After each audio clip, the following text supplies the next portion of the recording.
அன்னை வயல் பை சிங்கிஸ் ஐத்மாத்தவ். அத்தியாயம் 9. போரின் 3வது 4வது ஆண்டுகள் மகிழ்ச்சியூட்டின. அதே சமயம் ஏங்க செய்தன. பகைவர்கள் மேலும் மேலும் பின்னே தள்ளப்பட்டார்கள்.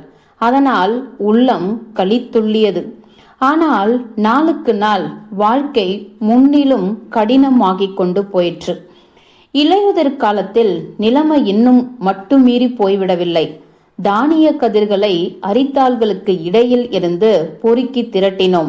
காய்கறி தோட்டங்களில் உருளைக்கிழங்கை அகழ்ந்து எடுத்தோம். ஆனால் பனிக்கால நடுவில் பஞ்சம் தலை தூக்கிற்று. இளவேனிலும் வறண்ட கோடை நாட்களிலுமோ நிலைமை மிகவும் மோசமாகிவிட்டது. மற்றவர்கள் காட்டு வேர்களையும் புல்லையும் ஒரு துளி பால் கலந்து வெள்ளையாக்கிய தண்ணீரையும் உணவாக கொண்டு வெகு சிரமத்துடன் நாட்களை ஓட்டினார்கள். நானும் அலிமானும் வேலை செய்தோம். மேலும் குழந்தைகள் எங்கள் காலை சுற்றி கொண்டிருக்கவில்லை. பல குழந்தைகள் உள்ள மற்றவர்களின் வீடுகளில் சூனா வயிர்களும் குளுப்பை தட்டிய முகங்களும் கொண்ட மதலைகள் மௌனமாக உணவு வேண்டியவாறு கைகளை பார்க்கும்போது நெஞ்சு பொறுக்க முடியாத தவிப்பு ஏற்படும். நீ போர் முனைக்கு போய் அங்கே உயிரை விடு, உடனே யுத்தம் முடிந்துவிடும், குழந்தைகளுக்காக வயிறார உணவு கிடைக்கும் என்று என்னிடம் யாராவது சொல்லியிருந்தால் நான் மறு யோசனையின்றி அப்படியே செய்திருப்பேன். குழந்தைகளின் பசித்த விழிகளை பாராதிருக்க முடிந்தால் அதுவே போதும். ஒரு நாள் எனது எண்ணத்தை அலிமானிடம் வெளியிட்டேன். அவள் என்னை உற்று பார்த்தாள். அப்புறம் சொன்னாள், நானும் அப்படியே செய்திருப்பேன். எல்லாவற்றிற்கும் பயங்கரம் என்னவென்றால் தாங்கள் பட்டினி கிடக்க வேண்டியிருப்பது ஏன் என்பதை குழந்தைகளால் புரிந்து கொள்ள முடியாதுதான். பெரியவர்களாவது காரணங்கள் தெரியும். இதற்கு எப்போதேனும் முடிவு ஏற்பட்டு தீரும் என்று அவர்கள் அறிவார்கள். அதனால் தங்களை தேற்றிக் கொள்வார்கள். குழந்தைகளுக்கோ ஒன்றும் புரியவில்லை. அவர்களுடைய தகப்பனார்கள் திரும்பி வரும் வரையில் நாம் அவர்களுக்கு உணவு தேடித்தர வேண்டும். உனக்கும் எனக்கும் எஞ்சிருப்பது இதுதானே அம்மா, இல்லாவிட்டால் வாழ்வதே பயனற்றது. அனைத்தும் யுத்தத்திற்கே அர்ப்பணிக்கப்பட்டன. உயிரும் உழைப்பும் சித்தமும் குழந்தைகளின் கூழும் கூட எல்லாம் சிறு குருணை வரையில் யாவுமே யுத்தத்தின் நிரப்பி மாளாத பாழ் வயிற்றுக்கே போய்கொண்டிருந்தன. எனினும் யுத்தத்துடன் எதையும் பகிர்ந்து கொள்ள விரும்பாதவர்களும் இருந்தார்கள். ஆம், எதற்காக மறைக்க வேண்டும்? அம்மாதிரி ஆட்கள் இருக்கத்தான் செய்தார்கள். எங்களுடைய அற்ப கவலத்தை அவர்களும் பிடுங்கிக் கொண்டார்கள். ஒரு தரம் எனக்கு வழி தவறிவிட்டது. இது நடந்தது 43வது ஆண்டில். பனிகால மத்தியில் அல்லது பனிகால இறுதியில் நடந்திருக்கலாம். ஸ்டெப்பியில் வெற்று தரைப்பகுதியில் கருமையோடு தொடங்கியிருந்தன.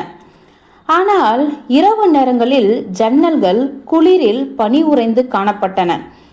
இரவு எத்தனை மணி இருக்குமோ தெரியாது. எல்லோரும் வெகு நேரத்துக்கு முன்பே உறங்கிவிட்டார்கள். திடீரென்று யாரோ ஜன்னலை தடதடவென்று தட்டினார்கள், கண்ணாடிகளை உடைத்து விடுவது போல. தல்கோனை, குழு தலைவி, எழுந்திரு, விழித்துக்கொள் என்று தெருவிலிருந்து யாரோ கூவினார்கள். நாங்கள் அரண்டு போனோம். அலிமான் நான் இருவரும் படுக்கையிலிருந்து துள்ளி குதித்தோம். அம்மா என்று இருட்டில் கிசுகிசுத்தாள் அலிமான். ஏதோ அற்புதத்தை எதிர்பார்ப்பவர் போன்ற கலவரம் அவள் குரலில் ஒலித்தது. ஒருபோதும் அகலாத பாழாய் போகிற எதிர்பார்ப்பு. எனக்கும் திகிலும் இனந்தெரியாத களிப்பாலும் நெஞ்சு திக் திக் என்று அடித்து கொண்டது. ஒருவேளை நம்மவர் யாரேனும் திரும்பி வந்திருக்கிறார்களோ? நான் அக்கணமே ஜன்னல் அருகே தாவினேன். யாரெங்கே? யார் நீ? வெளியே வா தல்கோனை, சீக்கிரம், குதிரைகள் திருடப்பட்டன என்று ஜன்னலுக்கு வெளியே ஒரு குரல் பதிலளித்தது. அலிமான் விளக்கை பொருத்துவதற்குள் நான் மலமளவென்று காலணிகளை மாட்டிக்கொண்டு மேல்கோட்டை அணிந்து கொண்டு தெருவுக்கு பாய்ந்து சென்றேன். நாங்கள் குதிரை லாயத்துக்கு ஓடினோம். அங்கே ஏற்கனவே ஆட்கள் இருந்தார்கள். கூட்டுப்பண்ணை தலைவனும் இருந்தான். திருடர்கள் 3 குதிரைகளை ஓட்டிச் சென்று விட்டார்கள் என்று தெரிந்தது. எங்களுடைய சவாரி குதிரையும் அதை நான் கூட்டு பண்ணைக்கு வழங்கியிருந்தேன். அவற்றில் ஒன்று. காயடித்த குதிரைகளின் சிறந்தவை இவை. உழவுக்காக அவற்றை தயார்படுத்தியிருந்தோம். குதிரைகளுக்கு நடுநிசி தீனி போடுவதற்காக தீனிப்புல் கொண்டு வர போயிருந்ததாகவும், திரும்பி வந்த போது லாயத்தில் இருட்டாயிருந்ததாகவும், விளக்கு எரியவில்லை என்றும், காற்றில் அணைந்து போயிருக்கும் என்றும் நினைத்து அவசரப்படாமல் விளக்கை ஏற்றியதாகவும், ஓரத்தில் 3 குதிரைகளின் இடங்கள் காலியாக இருந்ததை கண்டதாகவும் லாயக்காரன் கூறினான். அந்த சமயத்தில் 3 உழைப்பு குதிரைகளை இழப்பது கூட்டு பண்ணைக்கு இந்த காலத்தில் 10 டிராக்டர்களை இழப்பதற்கு ஒப்பாகும். இன்னும் ஆழ்ந்து சிந்தித்தால் இது போர் முனையில் உள்ள ஒவ்வொரு படை வீரனிடம் இருந்து ஒரு துண்டு ரொட்டியை பறித்து கொள்வதற்கு சமமாகும். நாங்கள் குதிரைகளுக்கு சேணம் பூட்டினோம். சிலர் துப்பாக்கிகளை எடுத்துக்கொண்டார்கள். எல்லோரும் திருடர்களை விரட்டி கொண்டு சென்றோம். திருடர்களை மட்டும் எட்டி பிடித்திருந்தால் இரக்கமே காட்டியிருக்க மாட்டோம். சத்தியமாக இரக்கமே காட்டியிருக்க மாட்டோம். ஊருக்கு வெளியே நாங்கள் சிறு சிறு குழுக்களாக பிரிந்து வெவ்வேறு திசைகளில் போனோம். நான் ஏறி இருந்தது நல்ல ஜாதி குதிரை. உற்சாகம் உள்ளது, கட்டுக்கு அடங்காதது, விரைந்து ஓட்டத்துக்கு துடிப்பது. நான் அதை பாய்ச்சலில் தட்டினேன். நெடுஞ்சாலைக்கு குறுக்கே கடந்து மலைகளின் பக்கமாக திரும்பினேன் என்பது நினைவிருக்கிறது. என்னோடு எங்களவர் இருவர் குதிரைகள் மேல் வந்தார்கள். திடீரென்று பின்னால் பார்த்தேன், அவர்களை காணவில்லை. ஒன்று அவர்கள் வேறு பக்கம் திரும்பியிருக்க வேண்டும், இல்லாவிட்டால் நான் திரும்பியிருக்க வேண்டும். தவறு ஏற்படுவது ஒன்றும் கடினமல்ல. நிலவு வீசியது என்றாலும் அதன் ஒளி மயக்கம் தருவதாக இருந்தது. ஒரு 20 தப்படிக்கு மேல் எல்லாம் இருண்டு மூட்டத்தில் குழம்பி கலந்துவிட்டன. ஆனால் அப்பொழுது நான் நினைத்தது இதை பற்றி அல்ல. குதிரை திருடர்களை எப்படியாவது எட்டி பிடித்து விட வேண்டும் என்பது ஒன்றே என் குறியாயிருந்தது. குதிரை என்னை எங்கே இட்டு செல்கிறது என்பதை கவனிக்காதிருந்ததில் எனக்கு ஒரே வருத்தமாகவும் மனத்தாங்கலாகவும் இருந்தது. திடீரென்று குதிரை நின்ற பொழுது பார்க்கிறேன், எதிரில் ஆழமான மலைப்பள்ளம். நான் நேரே மலை அடிவாரத்துக்கு வந்துவிட்டேன். சந்திரன் இருண்ட மலைத்தொடருக்கு மேலே நிதானமாக நகர்ந்தது. விண்மீன்கள் ஒளி மங்கின. சுற்றிலும் விளக்கே கிடையாது. கீழ் நோக்கி குப் குப் என்று அடித்தது காற்று. மொட்டை மரக்காடு அசைந்தது. மெல்லென சீட்டியடித்தது. மண்ணாலான பழங்கால சமாதிகளின் இடிபாடுகளின் மேல் ஆந்தைகள் கீறிச்சிட்டன. நான் குதிரையை மலைப்பகுதியில் செலுத்தினேன். ஒன்றுமே காதில் படவில்லை. ஒரு நரிதான் வெருண்டு ஓடிற்று. அது பாறைக்கு அடியிலிருந்து வெளியே பாய்ந்து நிலவில் வெண்ணீளமாக ஓடி மறைந்தது. நாற்புறமும் வேறு எதுவும் தென்படவில்லை. நான் கிராமத்துக்கு திரும்பினேன். சென்ஷேன்குல் அப்படி ஒருவன் எங்கள் ஊரில் இருந்தான். படையிலிருந்து ஓடி வந்து விட்டதாகவும், எங்கோ மஞ்சள் சமவெளியிலிருந்து வந்த அவனை போன்ற இருவர் அவனோடு இருப்பதாகவும், மூவரும் மலையில் ஒளிந்து கொண்டிருப்பதாகவும் ஜனங்கள் பேசிக்கொள்வது சரிவில் சென்று கொண்டிருக்கையில் எனக்கு நினைவு வந்தது. இந்த வதந்திகளை நான் வெகுவாக நம்பவில்லை. எல்லாம் ஆபத்துக்கும் உள்ளாகியிருக்கும் பொழுது தலைமறைவாய் இருப்பது எப்படி முடியும் என்று எனக்கு விளங்கவில்லை. அப்படியானால் ஒருவன் போரிட்டு மடிய வேண்டும், மற்றொருவன் அவன் முதுகுக்கு பின் அக்காடாவென்று உட்கார்ந்திருக்கலாம் என்ற அர்த்தமாகிறது. இல்லை, இவ்வளவு வெட்கமற்ற செயலில் எவனும் ஈடுபட மாட்டான் என்று நான் எண்ணினேன். இப்பொழுது சட்டென எனக்கு ஐயம் உண்டாயிற்று. கிராமத்தில் எல்லோரும் ஒருவரை ஒருவர் உள்ளும் புறமும் அறிவோம். குதிரை திருட்டில் இறங்கக்கூடியவர்கள் யாரும் இல்லை எனலாம். தவிர குதிரை என்ன ஊசியா கழுத்துப்பட்டையில் சொருகிக் கொள்வதற்கு? அதிலும் ஏக காலத்தில் 3 குதிரைகள். ஆகவே திருடர்கள் வேறு எங்காவது இருந்துதான் வந்திருப்பார்கள். இப்பொழுது அவர்கள் ஓநாய்கள் போல மலையிலையும் ஸ்டெப்பி வெளியிலையும் திரிந்து கொண்டிருக்க வேண்டும். ஜென்ஷேல்குல் படையிலிருந்து ஓடி வந்து விட்டது மெய்யானால் இது ஒரு வேளை அவன் வேலையாகவே இருக்கலாம் என்று எனக்கு பட்டது. எனினும் இதில் உறுதியான நம்பிக்கை ஏற்படவில்லை. எப்படியானாலும் பிடிக்கப்படாதவன் திருடன் அல்ல. திருட்டு நடக்கையில் ஒருவரும் பார்க்கவும் இல்லையே. 3 குதிரைகள், இருசால் கலப்பை வேண்டிய ஜோடி. இந்த ஜோடியை நாங்கள் அரும்பாடுபட்டு ஈடுகட்டினோம். குட்டி குதிரைகள் 4 பழகி கலப்பையில் பூட்டினோம். வருத்தமா இருந்தது. ஆனால் வேறு எதுவும் செய்வதற்கு இல்லை. விதப்பை காலம் எதிர்பார்ப்பதற்கு முன்பே வந்துவிட்டது. வேலை ஒரேடியாக நேர்ந்ததில் திருடர்களை பற்றியோ கடவுளை பற்றியோ கூட நினைப்பதற்கு நேரமில்லை. என் வாழ்க்கையில் யாவற்றிலும் துன்பமிக்க இளவேனில் எது? மக்களை சொல்லி என்ன? மக்கள் மேல் குற்றம் இல்லை. ஆட்கள் வேலை செய்ய விரும்பினார்கள், முயன்றார்கள். ஆனா வெறும் வயிற்றுடன் கடுமையான வேலை செய்ய முடியுமா என்ன? முன்பொரு நாளில் செய்த வேலைக்கு இப்பொழுது 1 வாரம் பிடித்தது. வேலைகள் சுணங்கின. விதைப்பு இழுத்து கொண்டு போயிற்று. இந்த அழகில் கூட்டு பண்ணையில் விதைகள் இல்லை. ஒரு தானியம் மீதமில்லாமல் துடைத்து கூட்டிவிட்டோம். தானிய களஞ்சியங்களை அடி ஒட்ட சுரண்டிவிட்டோம். எப்படியோ திரட்டி பொறுக்கி எங்கள் குழுவின் திட்டத்தை ஒரு வகையாக நிறைவேற்றி தீர்த்துவிட்டோம். இந்த நாட்களில் நான் எங்களுடைய வாழ்க்கையை பற்றி தீவிரமாக சிந்தனை செய்தேன். வேலை நாட்களுக்கு கூலியாக எங்களுக்கு ஒன்றுமே தரப்படவில்லை. முந்தைய சேமிப்புகளில் மிச்சம் இருந்ததையெல்லாம் எப்பொழுதோ தின்று தீர்த்துவிட்டோம். என்ன செய்வது? ஊராக பிச்சை வாங்கி திரிவதா? கால் போன திக்கில் சுற்றி அலைவதா? இனிமேல் என்ன? நல்லது எப்படியோ குதிர்காலம் வரை இழுத்து பிடித்து சமாளித்தோம். பனிகாலத்தை ஒருவாறு ஓட்டி விடுகிறோம் என்று வைத்துக்கொள்வோம். அப்புறம் வசந்த காலம் மீண்டும் வருமே. அரை பட்டினியாய் தளர்ந்து மெலிந்திருக்கும் ஆட்களை மீண்டும் கட்டாயப்படுத்தி வேலை செய்ய வைக்க வேண்டிய வருமே. வேலை செய்யாதிருக்கவும் முடியாது. எல்லா வகையாகவும் நான் எண்ணி பார்த்தேன். இரவுகளில் தூங்காமல் சிந்தித்தேன். கடைசியில் எனக்கு ஒரு எண்ணம் உதித்தது.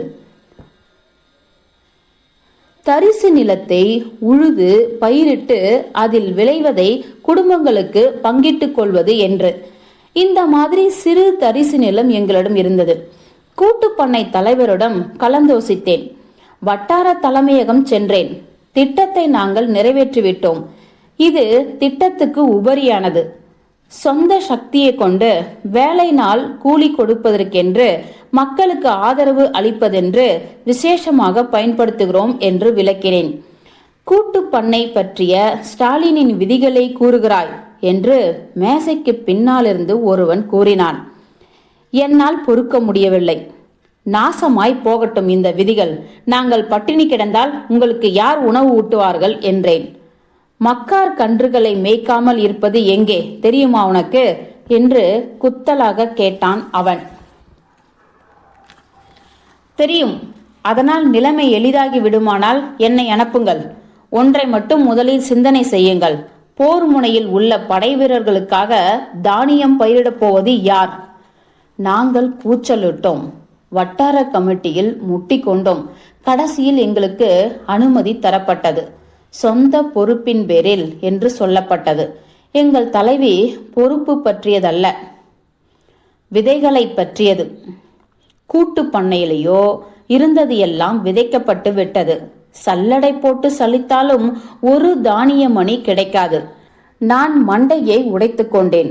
பின்பு சிறுவர் முதல் பெரியவர்கள் வரை குழுவினர் எல்லோரையும் கூட்டினேன். சடங்கு முறை கூட்டமாக இன்றி குடும்ப ஆலோசனை கூட்டம் போல ஏற்பாடு செய்தோம். நான் சொன்னேன், வாருங்கள், என்ன செய்வது என்று சிந்திப்போம். வயல்களில் விளையப் போவதிலிருந்து நமக்கு எதுவும் கிடைக்கும் என்று நம்பிக்கையில்லை. உங்களுக்கே தெரியும், அந்த விளைச்சல் முழுவதும் போர் முனைக்கு போய்விடும். கொஞ்சம் நஞ்சம் மிஞ்சுவது விதைப்புக்கு தேவைப்படும். ஆனால் விதைப்பு மட்டும் கிடைக்குமானால் பல குழந்தைகள் உள்ள குடும்பங்களுக்காகவும் கிழவர்கள் அனாதைகளுக்காகவும் தானியம் பயிர் செய்வதற்கு நம்மிடையே வாய்ப்பு இருக்கிறது. நீங்கள் என்னை நம்பினால் இந்த பொறுப்பை நான் ஏற்றுக்கொள்கிறேன். இப்பொழுது தேவைப்படுவது என்னவென்றால், நம்மில் ஒவ்வொருவரும் தங்கம் போன்ற தானிய மணிகளை கோணிப்பைகளுக்கு குதிர்களுக்கும் அடியில் நாம் இன்னும் காப்பாற்றி வைத்திருப்பவற்றை விதைக்காக கொடுக்க வேண்டியதுதான். என் மீது கோபித்துக் கொள்ளாதீர்கள். நாம் நமது வாய் கவலத்தை பீத்து கொடுப்போம், பட்டினி கிடப்போம், அறுவடை வரையில் எப்படியோ பாலை வைத்துக்கொண்டு கடத்தி விடுவோம். ஆனால் மாற்றாக நமது ஒவ்வொரு தானிய மணியும் 100 மடங்காக நமக்கு திரும்ப கிடைக்கும். வயிற்றை இறுக்கிக் கொள்ளுங்கள் அன்பர்களே, பல்லை கடித்து கொண்டு பொறுத்து கொள்ளுங்கள். உங்களுக்காகவும் உங்கள் குழந்தைகளின் பொருட்டும் இந்த அருஞ்செயலை துணிவுடன் மேற்கொள்ளுங்கள். நீங்கள் வருந்த நேரிடாது. தாய் போன்ற என் சொற்களை நம்புங்கள். இன்னும் விதைப்பு நடத்த நேரம் இருக்கையிலேயே என்னை நம்புங்கள். கூட்டத்தில் எல்லோரும் என்னை ஒரு வகையில் ஆதரித்தார்கள். ஆனால் செயலுக்கு வந்ததும் மிக சங்கடமாக பயங்கரமாக கூட போயிற்று. அதிலும் பல குழந்தைகள் உள்ள தாய்மார் தங்கள் வீடுகளிலிருந்து வெளியே ஓடிவிட்ட போது யுத்தத்தையும் இம்மாதிரி வாழ்க்கையும் குழந்தைகளையும் கூட்டு பண்ணையையும் என்னையும் எல்லாவற்றையுமே அவர்கள் சபித்த போது எனக்கு மிகவும் பயங்கரமாக இருந்தது. ஆயினும் ஜனங்கள் தங்கள் இதயத்திலிருந்து குருதி சேரும் துண்டை பீத்து கொடுப்பது போல தங்களால் எது முடியுமோ எவ்வளவு முடியுமோ கொடுத்தார்கள். சிலர் அரை பூட் தந்தார்கள், சிலரோ ஒரு கைப்பிடி மட்டுமே. மக்கள் தங்கள் கடைசி தானியங்களை கொடுத்து விட்டார்கள் என்பது எனக்கு புரியத்தான் செய்து. ஆயினும் நான் வாங்கிக் கொண்டேன். எல்லாவற்றையும் திரட்டினேன். கோணிப்பைகளை கவிழ்த்து உதறி சிறு கையளவு வரை அரித்து பொறுக்கினேன். வண்டியை கட்டிக்கொண்டு இந்த மாதிரி வீடு வீடாக போய் கெஞ்சினேன், இறைஞ்சினேன், கடிந்து கொண்டேன். கையிலிருந்து வலிய பிடுங்கினேன். இலையுதிர் காலத்தில் ஒவ்வொரு கைப்பிடி தானியமும் ஒரு பூட் அளவாக பெருகிவிடும் என்ற ஒரு நம்பிக்கைத்தான் எனக்கு ஆறுதலாக இருந்தது. என் அண்டை வீட்டுக்காரி ஆயிஷாவிடம் நான் நடந்து கொண்டதை என்னால் ஒருபோதும் மறக்க முடியாது. அவள் நோயாளி, சிறு வயதிலேயே விதவையாகிவிட்டாள். அவளுடைய கணவன் ஜமான் பாய் போருக்கு முன்பே காலமாகிவிட்டான். ஆக அவள் வியாதிக்காரி. தனிக்கட்டையாக ஒரே மகன் பெத்தகாஷுடன் வாழ்ந்து வந்தாள். நோய்வாய்ப்படாத நாட்களில் கூட்டு பண்ணையில் வேலை செய்தாள். தன் காய்கறி தோட்டத்தில் பாடுபட்டாள். அவளிடம் ஒரு பசு இருந்தது. அதை கொண்டே மகனை ஊட்டி வளர்த்தாள். நான் குறிப்பிடும் காலத்தில் பெக்தகாஷ் தொழிலாளி ஆகிவிட்டான். நம்பிக்கையூட்டும் இளைஞனாக வளர்ந்திருந்தான். அன்றைக்கு அவனுடைய வண்டியில்தான் நாங்கள் வீடு வீடாக சென்றோம். அவர்கள் வீட்டெதிரே வந்ததும், பெத்தகாஷ், உங்கள் வீட்டில் ஏதாவது இருக்கிறதா என்று கேட்டேன். கொஞ்சம் போல இருக்கிறது கோடிப்பையில், அடுப்புக்கு பின்னால் என்று வண்டியை நிறுத்த முயன்றவாறு பதிலளித்தான் இளைஞன். அப்படியானால் போய் எடுத்துக்கொண்டு வா என்றேன். இல்லை தல்கோணையத்தை, நீங்களே போங்கள் என்று கெஞ்சினான்.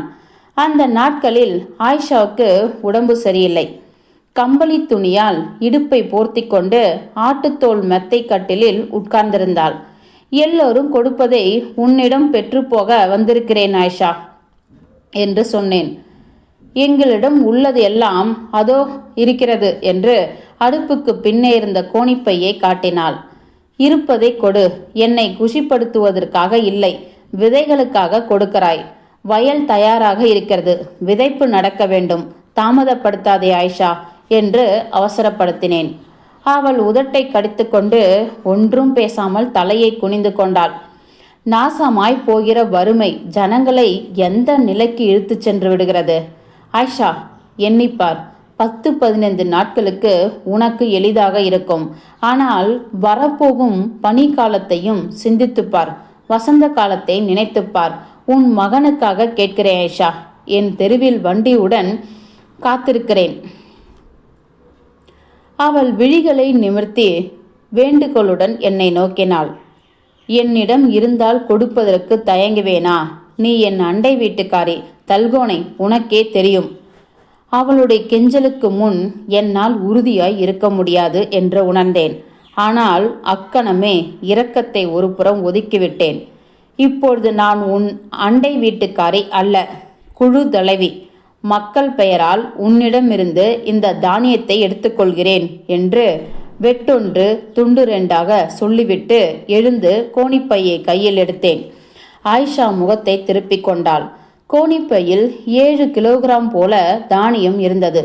எல்லாவற்றையுமே எடுத்துக்கொள்ள விரும்பினேன். ஆனால் நெஞ்சு துணியவில்லை. பாதி தானியத்தை காலிவாலில் கொட்டினேன். இதோ பார் ஆயிஷா, நான் பாதித்தான் எடுத்துக்கொள்கிறேன், வருத்தப்படாதே என்றேன். அவள் சட்டென்று திரும்பினாள். கண்ணீர் அவர் முகத்தில் பெருகி மோவாய் வரை வழிந்ததை கண்டேன். எனக்கு நெஞ்சு விண்டு போல் ஆகிவிட்டது. மலமளவென்று வெளியேறினேன்.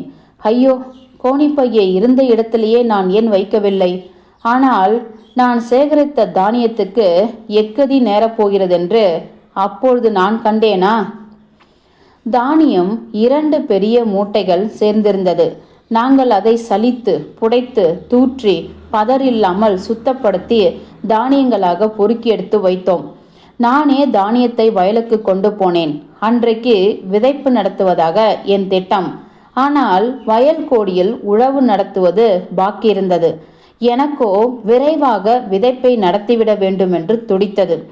அதிகாலையில் நானே கையால் விதை தெளிப்பது என்று முடிவு செய்தேன். விதைகள் உழுத நிலம் எல்லாம் தயாராக இருந்தன. நான் எண்ணியபடியே எல்லாம் நடந்து இருந்தன. மாலையில் பண்ணை வேலை முடிந்து வீடு திரும்பியதும் என் நெஞ்சு நிலை கொள்ளாமல் தவித்தது. பரம்பு சட்டத்தை வண்டியில் ஏற்றி வயலுக்கு கொண்டு போகும்படி பெக்தாகாஷிடம் இன்னொரு சிறுவனிடமும் பகலில் சொல்லியிருந்தேன். என்னதான் சொன்னாலும் குழந்தைகள் தானே.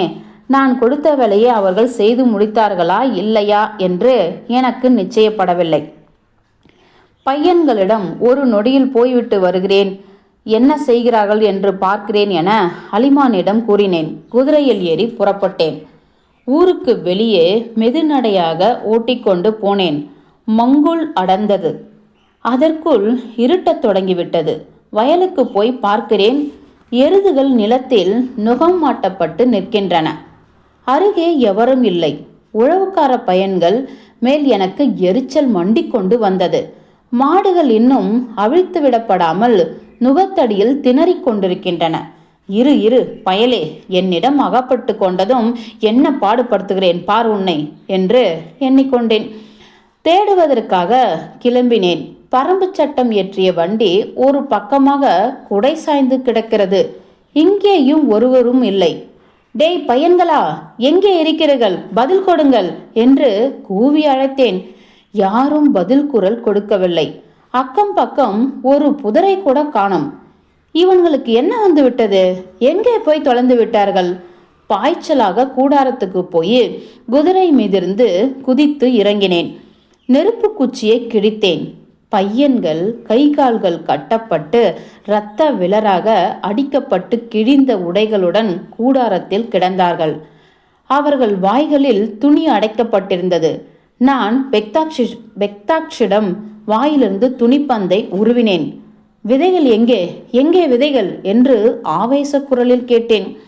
பிடுங்கிக் கொண்டார்கள், அடித்து பறித்து விட்டார்கள் என்று கம்மிய குரலில் கூறி திருடர்கள் சென்ற திசையை தலையசைப்பால் சுட்டினான் பெக்தாகாஷ். அப்புறம் என்ன நடந்ததோ எனக்கு நினைவில்லை. அன்று இரவு நான் குதிரையை விரட்டியது போல வாழ்நாளில் என்றுமே விரட்டியதில்லை. இரவாவது ஒன்றாவது கல்லறைக்குள் இருக்கும் காரில் கூட எனக்கு ஒரு பொருட்டாயிராது. என் வீட்டுக்கு நெருப்பை வைத்து கொள்ளையடித்திருந்தால் கூட நான் ஒன்றுமே சொல்லியிருக்க மாட்டேன். இலையுதிர் காலத்தில் களஞ்சியத்தில் இருந்து 10 மூட்டை கோதுமை களவு போயிருந்தால் கூட பொறுத்து கொண்டிருப்பேன். எலிகள் கூட தான் பொறுக்கி சேர்க்கின்றன. ஆனால் இந்த விதைகளுக்காக, எங்கள் வருங்காலத்தில் இந்த கோதுமைக்காக நான் என் கைகளாலேயே திருடன் கழுத்தை நெரித்து கொள்வேன். நான் திருடர்களை பின்துரண்டு விரட்டி சென்று விரைவிலேயே அவர்களை கண்டுவிட்டேன்.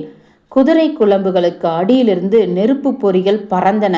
தானிய மூட்டைகளை திருடர்கள் சேனத்தின் மேல் தங்களுக்கு முன்னே வைத்து கொண்டிருந்தார்கள். அவர்கள் தென்பட்டதுதான் கத்தினேன். மூட்டைகளை விட்டுவிடுங்கள், இவை விதைகள், விட்டுவிடுங்கள், இவை விதைகள், விதைகள் என்று கெஞ்சினேன். அவர்கள் திரும்பவே இல்லை. எங்களுக்கு இடையில் தூரம் விரைவாக குறுகி கொண்டும் போயிற்று. திருடர்களில் ஒருவன் ஓரத்தில் இருந்தவன். எங்கள் குதிரை மேல் ஏறிச் செல்வது எனக்கு தெரிந்தது. குதிரையை நான் உடனே அடையாளம் கண்டு கொண்டேன். சொந்த குதிரையை இனம் கண்டு கொள்ளாமல் இருக்க முடியுமா? அதன் ஓட்டம், அதன் பின் முழங்கால்களுக்கு கீழே இருந்த வெண்மதிர் ஆகியவற்றை கொண்டு நான் அதை தெரிந்து கொண்டேன். நில், உன்னை எனக்கு தெரியும். நீ ஜென்ஷேன்குல், நீதான் ஜென்ஷேன்குல். இப்பொழுது என்னிடமிருந்து தப்பிக்க முடியாது. நில் என்று கத்தினேன். அவன் உண்மையிலேயே ஜென்ஷேன்குல் தான். மற்றவர்களிடமிருந்து விலகி அவன் திரும்பி என்னை நோக்கி வந்தான். இருளில் நெருப்பு பளிச்சிட்டது. ஏதோ முழங்கி அதிர்ந்தது. குதிரை மேலிருந்து விழும்போதுதான் அது துப்பாக்கி குண்டு என்பதை புரிந்து கொண்டேன். குதிரை இடறி விழுந்ததாக்கும் என்று முதலில் எண்ணினேன். உணர்வுக்கு வந்ததும் முதுகை முறிக்கும் கடுமையான ஊமை காயத்தின் வலி எனக்கு உண்டாயிற்று. தலையிலிருந்து இரத்தம் கசிந்து பிடரியில் குளிர்ந்த தாரையாக வழிந்தது. பக்கத்தில் உயிரை விட்டு கொண்டிருந்த குதிரை செருமிற்று. எழுந்திருக்க முயன்றவாறு அது இன்னும் கால்களை உதைத்து கொண்டிருந்தது. மரணத்துக்கு முந்திய இறுதி மூச்சு அதன் நெஞ்சுக்குள் இருந்து பீரிட்டு வெளிவந்தது. அதன் தலை மட் மட் என்று தரையில் மோதிற்று. பின்பு அது ஓய்ந்து போயிற்று. சுற்றும் முற்றும் எல்லாமே ஓய்ந்துவிட்டன. வாழ்வு அனைத்தும் ஓய்ந்துவிட்டது. நான் எழுந்திருக்க கூட முயலாமல் அசைவின்றி கிடந்தேன். எனக்கு இப்பொழுது எல்லாமே ஒன்றுதான். வாழ்க்கை கூட அர்த்தமற்றதாகிவிட்டது. தற்கொலை செய்து கொள்வது எப்படி என்று யோசித்தேன். அருகாமையில் செங்குத்து சரிவு இருந்தால் ஊர்ந்து போய் தலைகீழாக விழுந்திருப்பேன். எப்படி, எந்த கண் கொண்டு மக்களை பார்ப்பேன் என்று என்னால் நினைக்கவே முடியவில்லை. அந்த சமயத்தில் வானில் வைக்கோல்காரன் வழி கண்டேன். கலங்கிய மூடுபனி படர்ந்த ஆறு போன்ற ஆகாச கங்கை ஆயிஷாவின் முகத்தில் வழிந்த கண்ணீரை எனக்கு நினைவுபடுத்திற்று. நான் முழந்தாளிட்டு எழுந்தேன். பின்பு நிமிர்ந்து நின்றேன். தள்ளாடினேன். மறுபடி விழுந்து விட்டேன். துக்கமும் ஆத்திரமும் பொங்க வீறிட்டு சாப வார்த்தைகளை கத்தலானேன். போரின் இரத்தம் உன்னை சபிக்குமா? ஜென்ஷேன்குல், கொல்லப்பட்டவர்கள் உன்னை சபிப்பார்களா?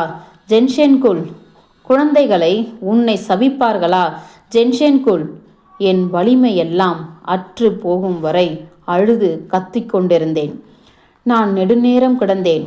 அப்புறம் யாருடைய காலடி சத்தமோ கேட்டது. யாரோ என்னை அழைத்தார்கள். தல்கோணத்தை, எங்கே இருக்கிறீர்கள்? தல்கோணத்தை.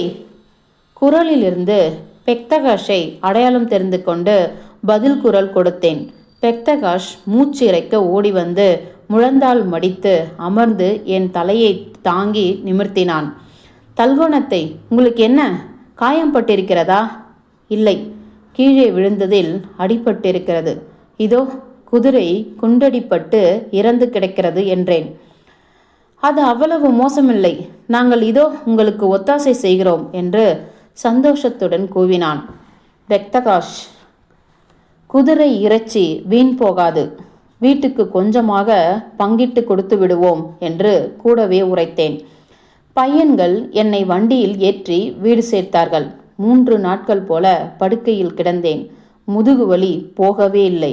இப்பொழுது கூட பருவநிலை மோசமாக இருக்கும்போது சில சமயங்களில் வலிக்கிறது. அந்த நாட்களில் பலர் என்னை பார்த்து நலம் விசாரிக்க வந்தார்கள். இதற்காக மக்களுக்கு நன்றி. ஒருவரும் என்னை கடிந்து கொள்ளவில்லை. நடந்ததை ஒருவரும் நினைவுபடுத்தவில்லை. ஏதோ ஒன்றுமே நிகழாதது போல் இருந்துவிட்டார்கள். இதற்காக அவர்களுக்கு இன்னும் அதிக நன்றி செலுத்துகிறேன். ஏற்கனவே எனக்கு துயரம் அதிகம் என்பதை மக்கள் கண்டு கொண்டார்கள் போலும். எங்களது உழைப்பெல்லாம் வீணாகிவிட்டது. நிலம் விதைப்பின்றியே கிடந்துவிட்டது. அழும் மதலைகளிடமிருந்து நான் பறித்து கொண்ட தானியம் இந்த கடைகெட்ட கொள்ளைக்காரர்களுக்கு வேட்டையாகிவிட்டது என்பதை நினைக்கும் போதெல்லாம் என் நெஞ்சு ஒரேடியாக பற்றி எரிந்தது. அதன் அனல் என் கண்களிலும் வீசியது.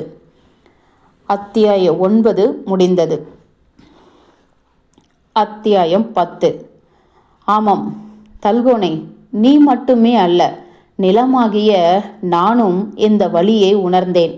அந்த வெற்று வயல் திறந்த புண் போல கோடை காலம் முழுவதும் என்னை வேதனையால் துடிக்க செய்து கொண்டிருந்தது. நீண்ட காலம் வரை வலி ஆறவில்லை. வயல் விதைப்பு இல்லாமல் தரிசாக கிடக்கும் போதுதான் எனக்கு யாவற்றிலும் கொடிய வலி ஏற்படுகிறது தல்கோனை. யுத்தத்தின் காரணமாக எத்தனை வயல்கள் பலனின்றி பாழாக கிடந்தன. எனது மிக கொடிய ஜென்ம பகைவன் யுத்தம் தொடங்குபவன்தான். நீ சொல்வது உண்மை அன்னை நிலமே. என் மகன் மசேல்பேக்கும் இதைத்தானே எழுதினான். மசேல்பேக்கின் கடிதம் உனக்கு நினைவிருக்கிறதா நிலமே? நினைவு இருக்கிறது தல்கோனை. ஆம், நீயும் நானும் நினைவு வைத்திருக்கிறோம். இன்று நினைவு நாள் அன்னை நிலமே. இன்று நாம் மீண்டும் எல்லாவற்றையும் நினைவு கூறுவோம் தல்கோனை. மசேல்பேக் உன் மகன் மட்டும் அல்லவே, அவன் என் மகன், நிலத்தின் மகனும் கூட தானே. அவனுடைய கடிதத்தை எனக்கு மறுபடியும் படித்து காட்டு தல்கோனை. அத்தியாயம் 10 முடிந்தது. அன்னை வயல்.